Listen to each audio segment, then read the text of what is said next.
Les séances de doute, les petites blessures, les choses par lesquelles on doit passer, les sacrifices, c'est pas vraiment des sacrifices parce qu'on le choisit, mais voir un petit peu moins sa famille, voir moins ses amis, pas partager des moments un peu plus cool, etc. Ça, c'est des choses que le grand public ne comprend pas, mais que nous, athlètes, on comprend parce qu'on passe par ce chemin-là. Il y a un prix, et puis c'est pas parce qu'on fait tous ces compromis, tous ces sacrifices qu'on brille. Donc il y a aussi des gens qui ne brillent pas et qui ont quand même fait des choses difficiles, qui ont quand même traversé des moments difficiles. Donc voilà, la vie n'est pas rose, mais ça vaut le coup et il faut prendre des risques. Donc beaucoup de sacrifices, le mental, ça joue aussi quand on a tout ça en tête et qu'on est dans des starting blocks et qu'on a sa course devant soi.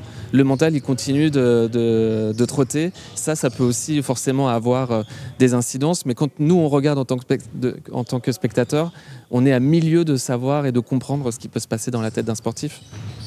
Ouais, alors la dimension mentale, déjà c'est un sujet, je pense, où en France on a mis du temps à venir dessus, qui était vraiment dans la culture anglo-saxonne. Il y a encore pas si longtemps que ça en France, c'était quand même un aveu de faiblesse de dire j'ai un prépa mental ou même un suivi psycho. Aujourd'hui, nous, on pense qu'on est sorti de ça. En tout cas, pour les athlètes, c'est plus du tout un sujet tabou. Et on a essayé d'étendre ça au staff.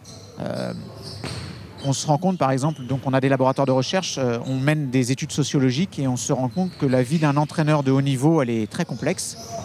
C'est des gens qui tournent, ça tourne assez souvent et ils sont soumis à une pression forte. Je ne sais pas quel est le pourcentage, mais il est très élevé par exemple, d'entraîneurs séparés parce qu'ils sont toujours en stage, ils sont toujours à l'extérieur, ils n'ont pas de vie perso, c'est très complexe.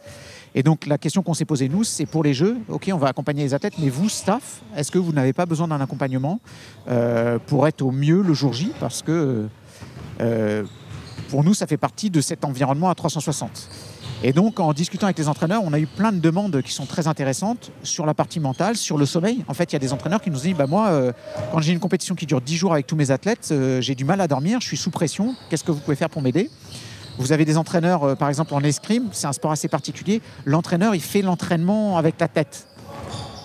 Si on imagine que l'athlète a besoin de soins kinés pour récupérer, il est cohérent de se poser la question pour les staffs aussi, finalement, parce qu'ils doivent être au même niveau.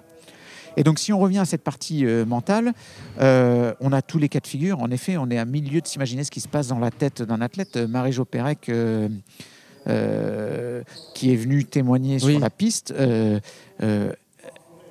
avant de témoigner, elle a peur de venir témoigner. On en discutait et vous lui dites mais tu as couru je ne sais pas combien de finales olympiques. Là, il s'agit de parler devant même pas 50 personnes. Elle dit c'était la même chose en fait. Je stressais énormément. Et donc l'accompagnement mental... Elle parle beaucoup maintenant, Marie-Josée Pérec. Oui, mais bon... on sent que c'est quelque chose de se retrouver face à cette foule.